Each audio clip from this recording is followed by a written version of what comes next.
Record. David, welcome to the show. Thank you for having me. David, we've known each other for a long time now. Now that I'm thinking about it, it's been a little bit of a while, and we've had the pleasure of sitting on a board together and so forth. But I want to start everybody off on the same level playing field of always being fascinated by you and your background. I'm always still in awe about these twists and turns that you've taken. Tell us a little bit about your background and how you started out your career and how you ended up where you ended up. Yeah, it's kind of a career brownie in motion. Started out earnestly studying accounting at the University of Pennsylvania. As a fourth year of college, I decided to just take some sciences. I had taken no sciences, finished all my degree requirements. So taking the path of most resistance, I decided to take the entire pre-med curriculum all at the same time, just for the hell of it. No pressure, none whatsoever. Yeah, I was a senior. It's like I was in class with freshmen and sophomores, and I found I really liked it. Yeah, I applied to med school, not because I necessarily wanted to be a doctor, but I did want to be a medical student. And loved my training, loved med school, trained in obstetrics and gynecology, which to me at the time was the best combination of medicine and surgery, plus obstetrics, which was a lot of fun. Around the time, there were two seminal events that kind of really made their impression on me. One was 1979, when the first IVF baby was born, which to me seemed absolutely revolutionary. And the other was a few months later, interestingly, towards the end of the movie, The Empire Strikes Back. You may remember Luke Skywalker got his hand cut off in a lightsaber duel with Darth Vader, and you're wondering where this is going. Yeah. I'm trying to think I can't remember an IVF scene in that, but maybe I missed it. Well, there was no IVF, but it was to me, it was the origin of thoughts of precision medicine. Because the next scene after that, Luke Skywalker's sitting in a table, and I guess like a medical clinic, and a robot is attaching his hand, or a new hand. Right. And he attaches the hand and he pokes it a couple times. Luke Skywalker looks at it, flexes the fingers, gets up and kind of walks away. And what struck me about that was both the incredible engineering, and I realized this was fiction. Right. It was a phenomenal piece of engineering, but what was amazing to me was the nonchalance by which they just did what would have been just absolutely revolutionary medical procedure. And it occurred to me that really the future of medicine was taking the miraculous and turning it into the mundane. Right. Which was, you take the magic and you take the science, and along the way you add a lot of engineering to it. And it becomes kind of mundane and routine. So I trained in OBGYN in New York Hospital, where they had a phenomenal IVF unit, and did a fellowship up at Brigham and Women's in Boston. And IVF was really in its early days. It was a lot of, frankly, a lot of winging it. Mm-hmm. Gave tremendous amounts of fertility drugs, get as many eggs into the laboratory as you could, fertilize all of them, make as many normal-looking embryos as you can. And we weren't all that good at it in the late 80s, early 90s. So we would transfer 3, 4, 5, 6 embryos to the uterus and hope that one stuck. Unfortunately, when one stuck, 3 or 4 of them often stuck. So you had triplets and quadruplets. And so it was kind of very early, very primitive medicine. And over the ensuing decade and a half, 1990 to 2004, I started an IVF program, started 2 companies, headed up a division, and really kind of watched as the science turned into a really great procedure. Almost overnight, there were patient groups that we could do nothing for. For example, what we call severe male factor, terrible low sperm counts or no moving sperm. And then the procedure ICSI, intracytoplasmic sperm injection, was invented. And overnight, we were getting those couples pregnant as often as anybody else. Really terrific leaps and bounds. We went from just looking at the embryo and trying to divine what was going into it, to be able to biopsy it and at first check for individual chromosomes and then karyotype the embryo and now do sequencing Right, on an embryo. right. You're really just terrific, terrific stuff. In 2004, I took a sabbatical. We sold one of the companies that we'd founded, and we took our big hospital division at St. Barnabas in New Jersey private. And I thought it would be a good time to get to know my own children who barely knew who their father was. So I took a 1-year sabbatical from medical practice. And that 1-year sabbatical is now in its 16th year. I feel like you pivoted back to that. Now I know, see, the accounting thing I was missing. Now I know how you know all those numbers so well. Aha. Well, accounting lasted 1 semester. I did love finance and economics, and started studying healthcare finance and economics, which helped a lot when we started starting companies. And while I was doing my sabbatical, a friend who ran a large trading desk at Deutsche Bank asked me if I'd spend one afternoon a week there. And he was running a quant strategy, which generate a large printout of go long these stocks, go short these stocks. And he would say, just go down the list and pick out where you think the algorithm made mistakes. So I did that. These were 2004 level algorithms, so it was relatively primitive. And I guess I was adding enough incremental benefit that they kind of asked me to hang around full time. So I did, and before they gave me a little bit of money to invest myself. And for Deutsche Bank, this was like the equivalent of the change behind the sofa cushions. I wasn't going to get anybody in trouble with what I was investing. And I figured it was an opportunity to really learn how to invest. So I did a deep dive into portfolio management. Was running at one point like 6 or 7 different strategies, and all preparing to go back in practicing medicine again. And then a couple of headhunters called. And one group offered me a job, and I said, thank you very much, I'm going to go back to practicing medicine. And they just kept coming back and making the offer more and more enticing. And finally, I figured, what the hell? I'll spend a year there. I'll probably go back in medicine a year later. And I've been there for 15 years now. So it's worked out. They haven't thrown me out yet. And along the way, I started teaching at Columbia, started writing for Forbes. And just 2 years ago, I launched my first venture fund, which is a venture capital fund based, talk about full circle, only on in vitro fertilization, which was my old field. Total slacker, David. Total slacker. And you tell me I keep busy, right? Which is funny because you're way busier than I am. No. You somehow you have 40 hours each day. You use like 38 of them. I'm stuck with the usual 24. But it's a lot of fun, a lot of interesting areas. And reproductive medicine, I think, is the most interesting area of medicine this century. It's funny because honestly, like whenever anybody says anything, even coming within range of reproductive medicine, I'm like, hold on, I got to call David because you're my go-to guy when it comes to this, because you can look at it sort of the way that I look at other stuff, which is totally delving into the science. Is this real? Can it happen? But then at the same time, is this going to make any money? Like, is this actually going to be a viable venture, right? So it's looking at those two through those lenses to make these decisions about what to think about going into next.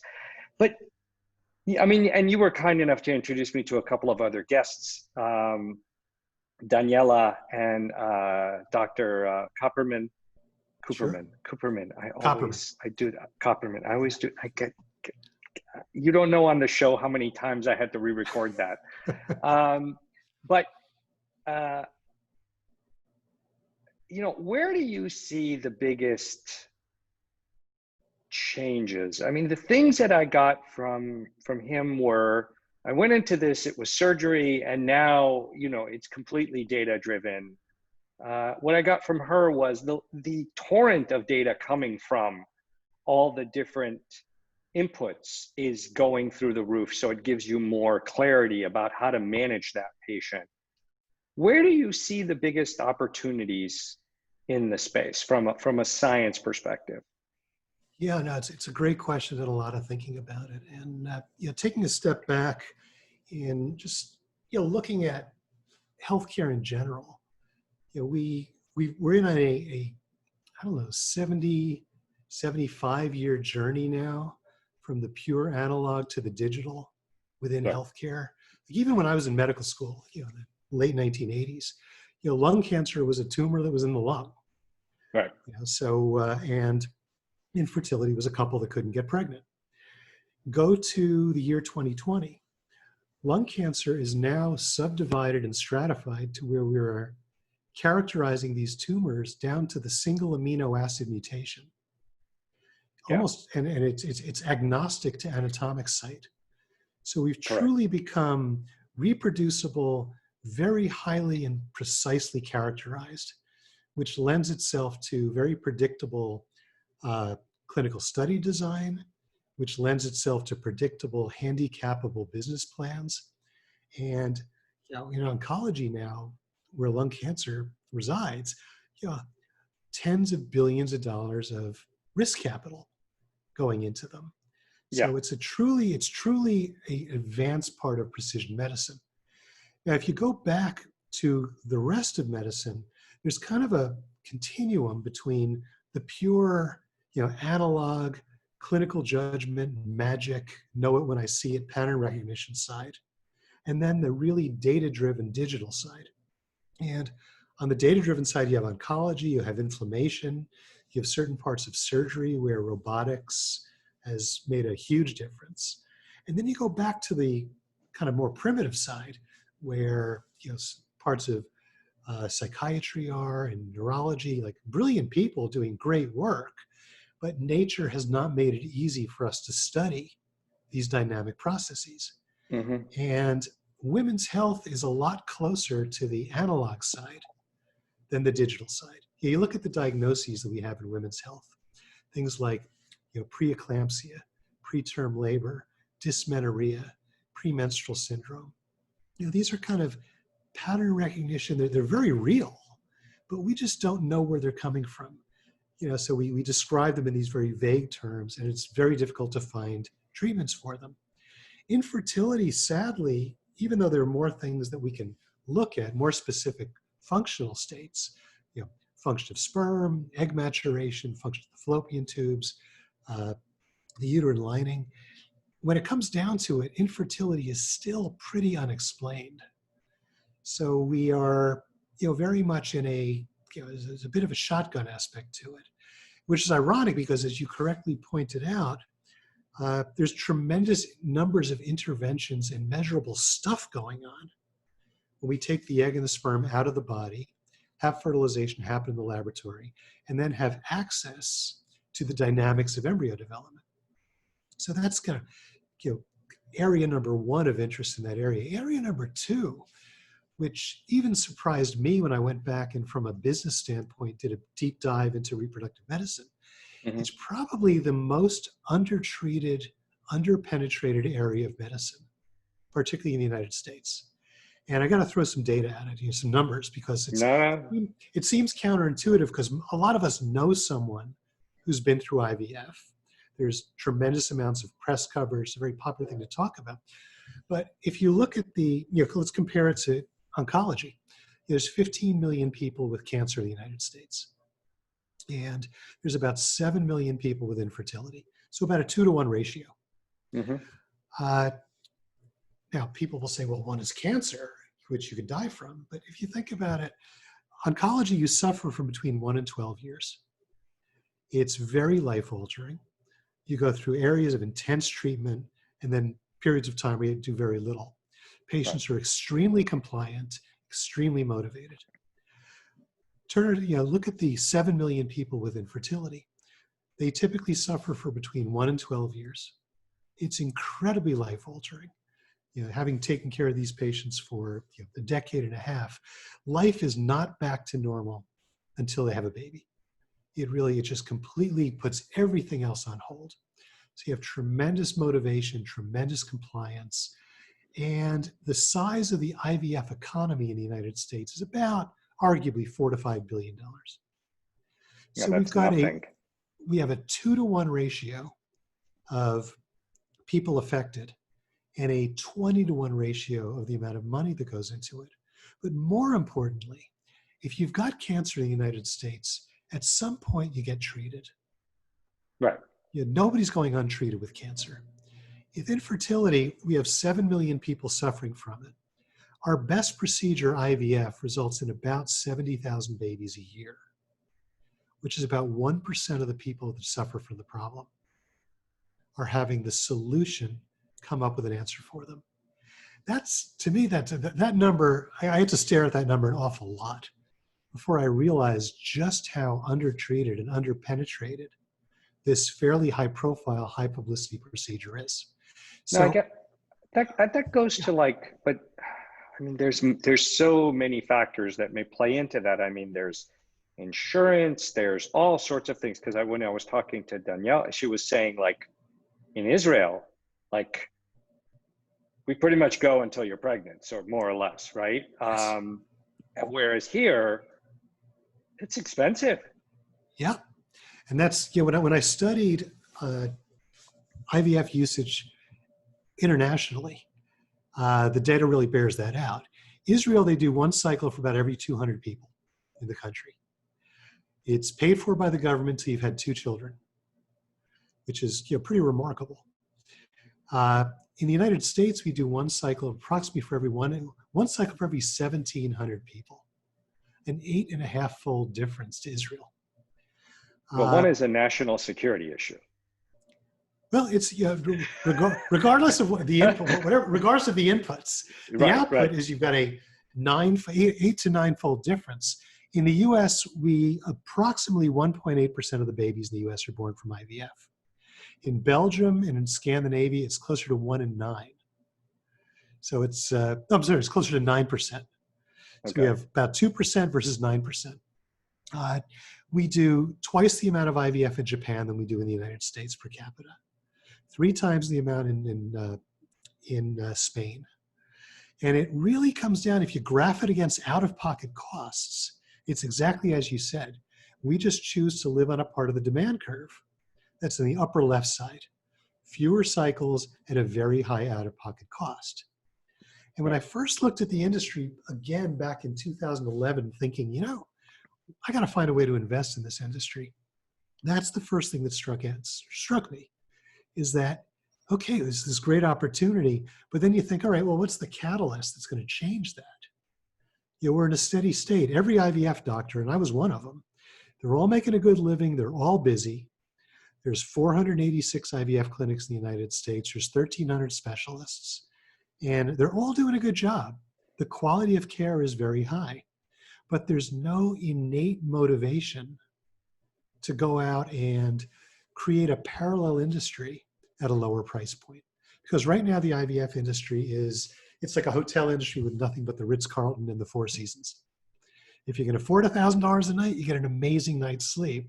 If not, you're sleeping on a friend's couch. Yeah, but this is like, I mean, you and I both know this. Sometimes disruption has to come from outside because everybody's comfortable in where they are. Exactly, and that's coming now. Since 2013, there's been one after another catalyst in the US that started to transform the industry. And number one is that private equity discovered IVF, which is kind of predictable. Private equity is industry agnostic. They look for high margins, decentralized, low. IVF, there's no clinic that's got a majority that owns a huge piece of the marketplace. So IVF, private equity came in at just about the time that people my age who started a lot of these big clinics are looking for exits. So that's step one.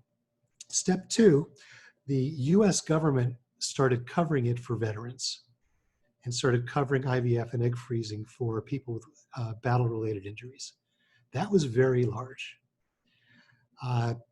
Number three, and probably most important, is the human resource industry discovered that the single most important benefit for high cost of acquisition and high cost of retention employees was offering IVF coverage. Previous to this, there was very little employer coverage for IVF. There were state mandates from state to state. I think there's 14 of them. And these state mandates are very inconsistent from one state to the other. Some of them say if you're an employer and you provide coverage, it has to include IVF. In others, it was just kind of almost a face-saving gesture. But outside of the state governments, the companies themselves decided that this is a good business practice to start providing it. And a lot of people may have seen a company called Progeny went public last year. And in their public filings, they said they've got 1.4 million people under coverage only for IVF and egg freezing coverage. Now, if you apply a 10% prevalence of infertility on that 1.4 million people, that's 140,000 people. So many of whom had never had coverage before and presumably couldn't afford IVF. Up until recently, we've been treating 130, 140, 150,000 people a year with IVF. So we take a new bolus of 140,000 newly insured people streaming into the marketplace. That's pretty disruptive. Maybe we need to open a new clinic, David. Well,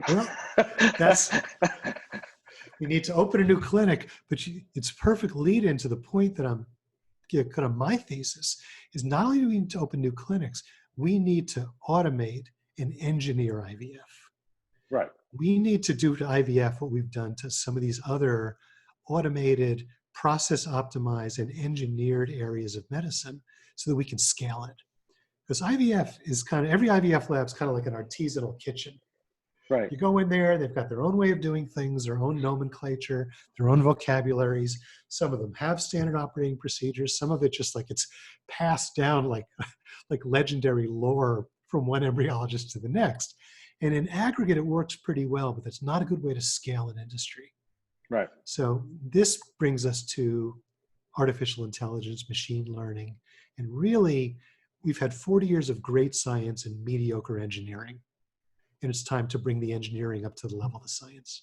So that's a very long-winded answer to your question. No. And it's right. I mean, I think to myself, all the areas are sort of spinning in my head of, we could do, image analytics on that. And then you could, all the temperature measurements that you get from women, you can start. There's a ton of data to start working with. It's just binning these in different categories to figure out which one is the ones to take forward. And I know you're constantly looking at companies in this area to see which ones have figured out a better mousetrap to drive forward on the data side. And then of course, I'm talking to people like Robert Greene about doing, genomics on, prenatal children or just at birth. It seems like there's a tremendous aggregation of activities that are coming together that are almost setting up a perfect storm in not just this area, but a number of areas. Yeah, very much so. I just spoke to someone yesterday about fully automated whole genome analytics platform that could sort of, the information is just makes it easy to understand what's going on, and it's done within 24 to 48 hours. Yeah, soup to nuts. Amazing stuff. Right. Yeah, when we started doing genetic analysis of embryos back in the mid 90s, we would take a cell stage embryo on day 3, which had about 8 cells. We'd pluck a cell out of it, squash it down on a slide, and apply fluorescent in situ hybridization stains for X, Y, 13, 18, and 21. And boy, did we think we were doing hard science. Like it's so primitive to think now. But we discovered that we could take women that had habitual miscarriage. They may have had 5, 6, 7, 8 miscarriages in a row. And by choosing the genetically normal embryos, even with that incomplete assay, we could bring their miscarriage risk down to the same as the background population. Now that was a win. Yeah, that's unequivocal good. Yes, that was late 1990s. So it's like just the takeoff. This was like yesterday, relatively speaking. It's just. But you talk to the people coming out of training now, and I give talks to some of the departments, which I love doing. And I talk about that type of technology, and it's like, it's the Model A. Yeah, And yeah, it's, yeah. it's the Bomar brain, pocket calculator. But it's fascinating to see where it's come and where it can go. Yeah, I always think of that scene in Star Trek, the original, where he says, you know, it's like you guys are from the Dark Ages using leeches, right? I mean, it was, yeah, sort of thing. So it's But amazing what our cultural reference points are between Star yes, I Wars know. and Star Yes, Trek. hey, I've got my kids watching it now with me, so I'm trying to get them. um, where are the biggest areas that you see right now that look like they've got the largest trajectories up, assuming things are paid for and all that? From a science perspective, what are the biggest areas that excite you? Oh boy, I've got a list of 23 of them. Oh Jesus. It's the basis of my investing thesis. Was rather than go out and find good ideas, I wanted to define the problems first, because it's really easy to get seduced by really cool science Of and course, yeah, yeah. engineering. So I said, no, I'm going to be really disciplined about this. And what is not working? And I came up with this list of 23, and we're just trying to pick them off. What's the first one that was most timely was frozen sample storage and tracking. It's we've been making multiple embryos each time we do IVF, and for Right. the first 15 years or so, we just put everything we had back into the uterus because so few of them turned into pregnancies, and we didn't know how to freeze them. And then we learned how to freeze embryos, and then we learned how to freeze eggs, and we got a lot better at making embryos that could turn into pregnancies. So we got down to putting back just one at a time. So we started accumulating tens of thousands, and now we're into the tens of millions of specimens that are going to need to be frozen, stored, tracked, and maintained. And it's a problem that just kind of grew out of nowhere. When I was doing IVF, we'd have a couple of old converted milk tanks, really, called dewars, Right. under the laboratory, under a bench, and we'd fill it with liquid nitrogen. The straws that contained the frozen embryos had like paper labels on them, sometimes handwritten. But we only had a few dozen samples. You have a clipboard, you'd do inventory once every couple of weeks, and it was just kind of this sleepy little area. Fast forward to now, we're doing embryo freezing, egg freezing, specimens. We're putting back one and freezing everything else. So you've got rooms that it's like an obstacle course of these tanks, all of which have to be inventoried, all of which have to be maintained. The levels of liquid nitrogen have to be checked. Every time you need to take a specimen out, you need to navigate around the room to find it.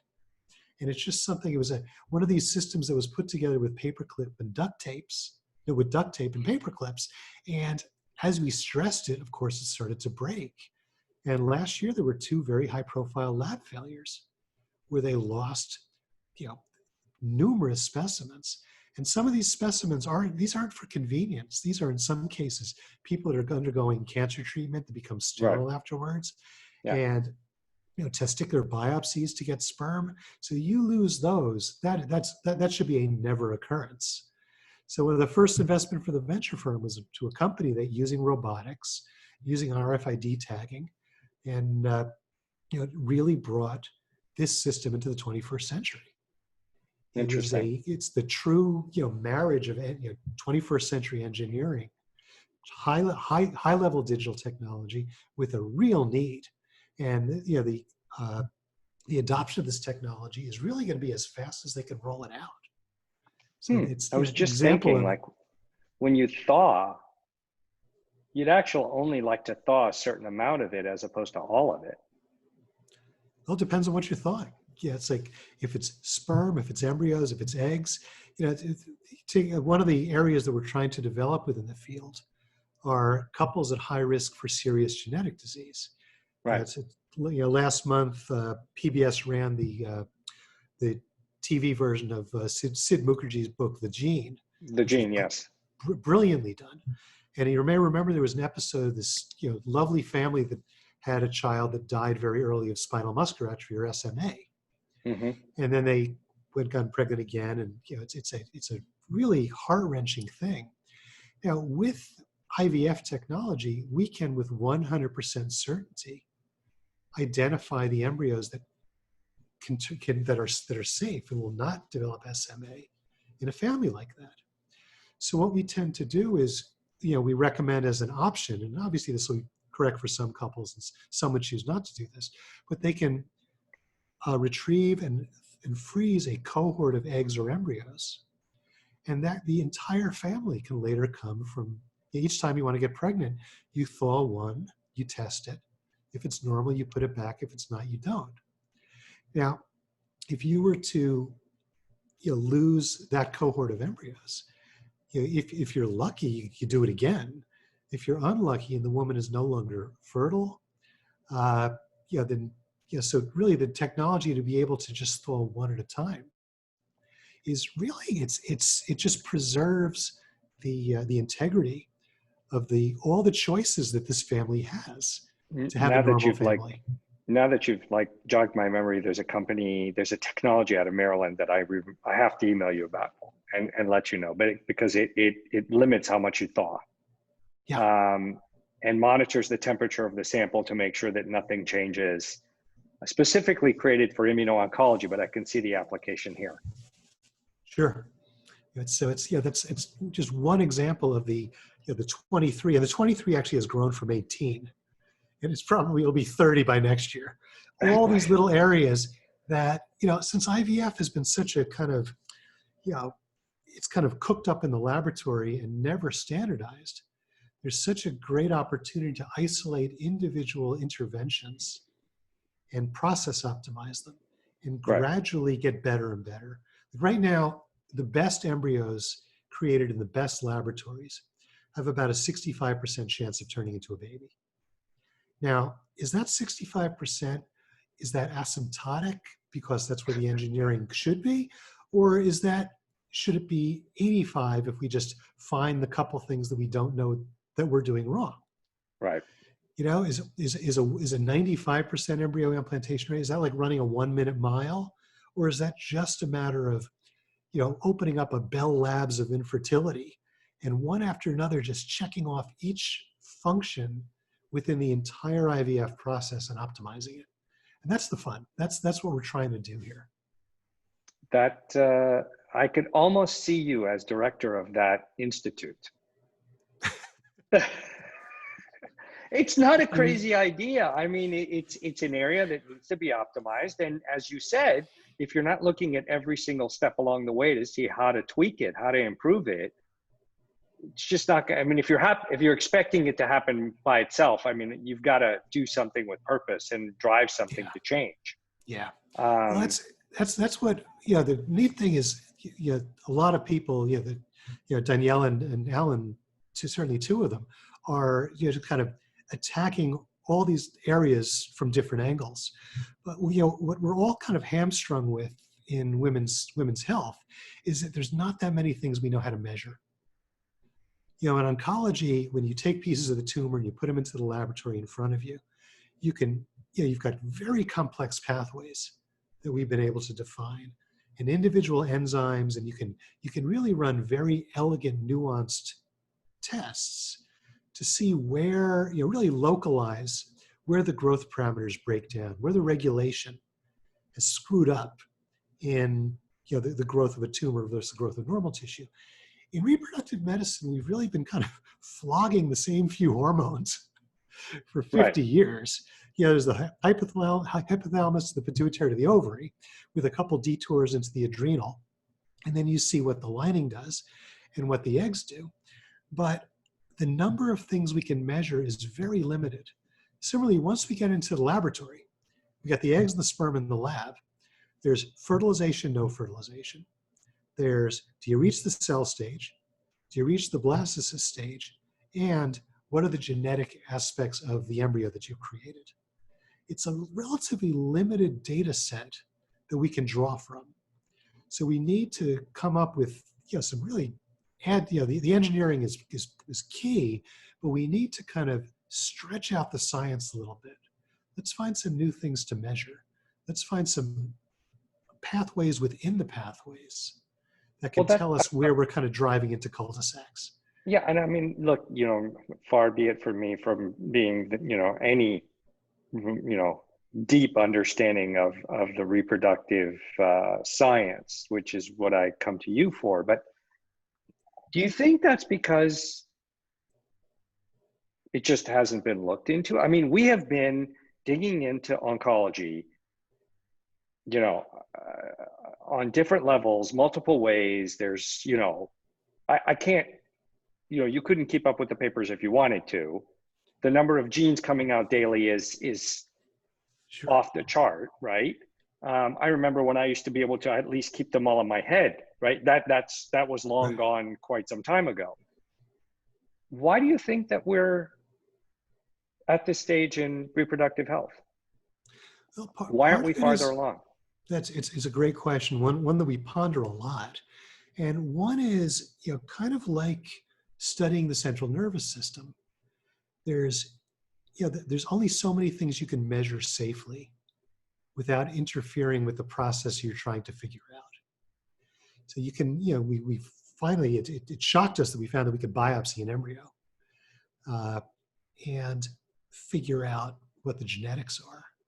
But once that embryo goes back in, there's almost nothing we can do to figure out what's going on with implantation, with early development. It's like we can do ultrasounds, once you hit the 5-week mark, and you see the little gestational sac, and a week later you see the heart beating. But those are really just kind of benchmarks for viability. They don't tell you about the underlying mechanisms. So similar, it's in the CNS, when we just want to study brain function, we can do a provocative stimulus like shine lights into the eyes or induce, some type of neurologic activity, and then we do PET scans, we see which part of the brain lights up and things of that sort. But compare that to the level of detail we get within oncology, where we have the tissue sitting in front of us, that we can really measure specific gene expression in real time from lots of varied stimuli under very different culturing conditions. We're kind of hamstrung by these systems that nature blessed us with lots of protections. Right. The CNS, it's not easy to do real-time study inside the CNS. Right. Certainly the reproductive system really protects its secrets. And we're gradually going to chip away at it. I do think that doing expression studies of the embryos of development during the in vitro phase of an IVF cycle is something that's going to unlock a lot of secrets. And a lot of groups are doing machine learning, and applying AI. Now, AI is much more process defining than it is mechanistic. It's like you and I have talked about, and what Daniela went on the show to talk about was using machine learning for embryo assessment, using image analysis of the embryos at the blastocyst stage, which is brilliant technology.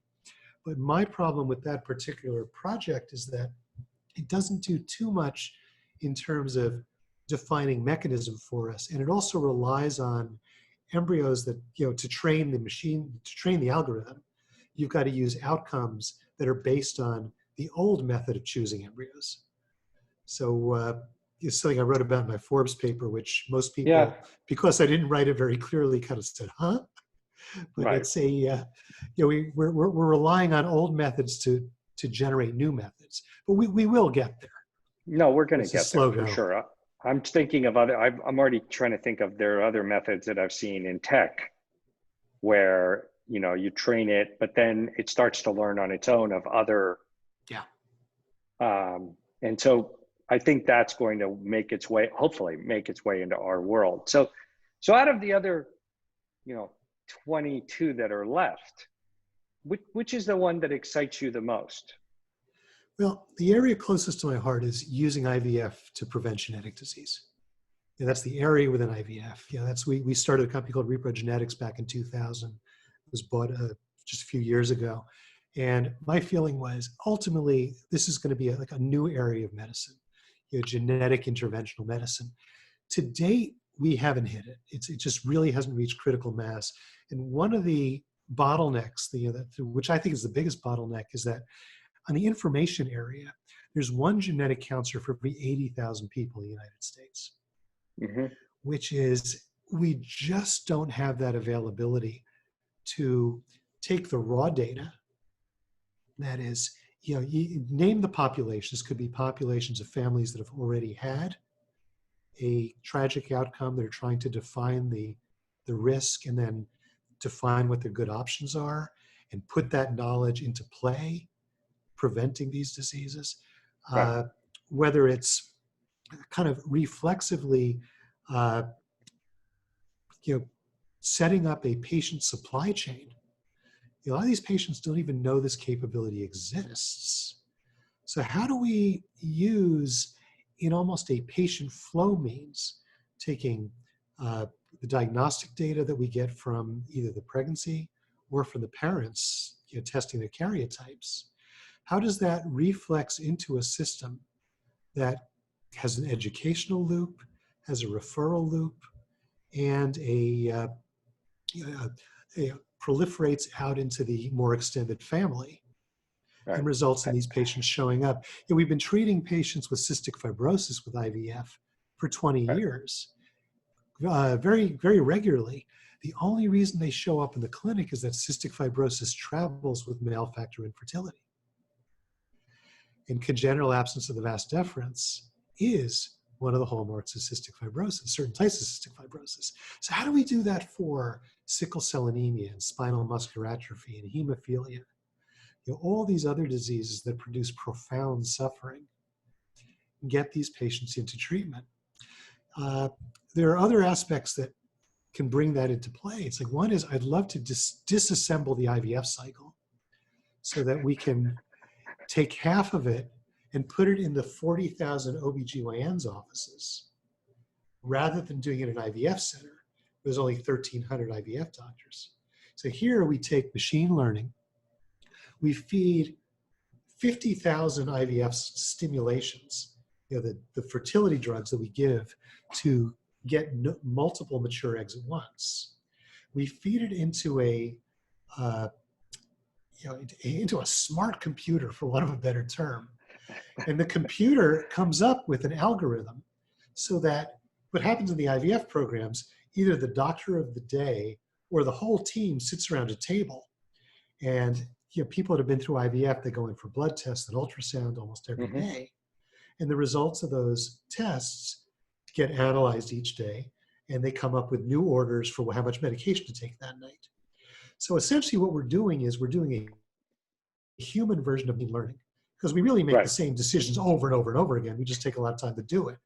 Right. Let's build an algorithm out of the best performing clinics in the world, put it online, and let the OBGYNs, with the ability to access these data, the algorithm will tell them what to do for the stimulation. They can do the stimulation. The egg retrieval is a relatively simple process that any OBGYN should be able to do. And we invent a machine that does most of the embryology from retrieval of the egg to through freezing it. Most of this technology exists already. Right. We did a little bit of engineering work to plug that part of the lab in.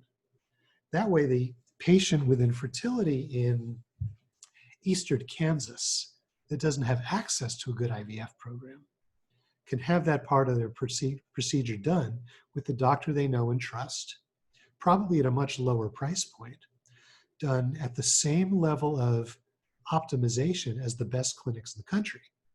Then when it comes time to have the eggs thawed and fertilized and transferred, that's when this person can go to the IVF program. That's interesting. I mean, you're saying that, and I'm trying to think of other areas where we're doing something not so dissimilar, right, that can be superimposed onto this area if you could figure out the right business case to set up around it to support it. Yeah, well, it's a big part of it. Motivating us, and part of the tail, the tailwinds for something like this. One is that enormous population of untreated patients. I did not make friends when I was at an industry conference in Europe a few months ago. And I was asked, you say, well, walk us through the average experience of an American patient with IVF. I said, the average experience of an American patient with IVF is being on the outside looking in, not getting treated. Right. So let's find ways of breaking it down to digestible parts that can be done by very highly trained people that are more local, and they can provide it at a cheaper yet still cost-effective price, both for the supplier and for the patient. And I know that's being done elsewhere in medicine. It's a big challenge, but eminently doable. We're not inventing new science. We're just taking engineering and optimizing it. And I'm surprised that this isn't more of a drive from the government itself to want to encourage this within a country, right? It doesn't make a whole lot of sense to me, but hey, there are brilliant people out there. The government does not like to get involved in IVF. It's like the most brilliant embryologist I know used to say, he can get a grant if there's sperm in a dish. He can get a grant if there's an egg in a dish. If there's a sperm and the egg in the dish together, forget it. The NIH won't go near it. And it gets very into the politics around anything with reproduction gets extremely multidimensional. And we really can't, even though there's a lot of population reasons to want to encourage, families, and certainly, it's just from a humanitarian reason. Suffering from infertility is profound suffering. Well, and again, like you said, I mean, identifying people that have the potential to have an issue in their pregnancy, a genetic issue with the child, we do have ways of getting ahead of this stuff. Oh yeah. That can save people from all this suffering. And you and I haven't even gotten into ways to actually potentially fix some of these issues, which I think is coming sooner rather than later in a lot of different ways. David, as always, it was great to talk to you. We could be talking for hours about you can't all get me to these shut things. up about some of the stuff. No, look, we always want to talk to people that are passionate about what they're doing, right? That are driven by this. That's how change happens. Yeah. I don't know of how to do it any other way. Yeah, no, it's. I figure I got 40 more years of work in front of me. I'm going to be probably at this for most of that time. So. Right. My wife says to me, like, when are you going to slow down? Why? This is a perfect time to speed up. Seriously. So I appreciate the forum. I love you. I love Moneyball Medicine. Never miss it. And, excellent. Well, once this pandemic is over, you and I still have to go and have a steak together. Absolutely. Absolutely. Okay. Well, looking forward to it. Thank you. Take care. Thank you, Harry. Take care. Bye-bye.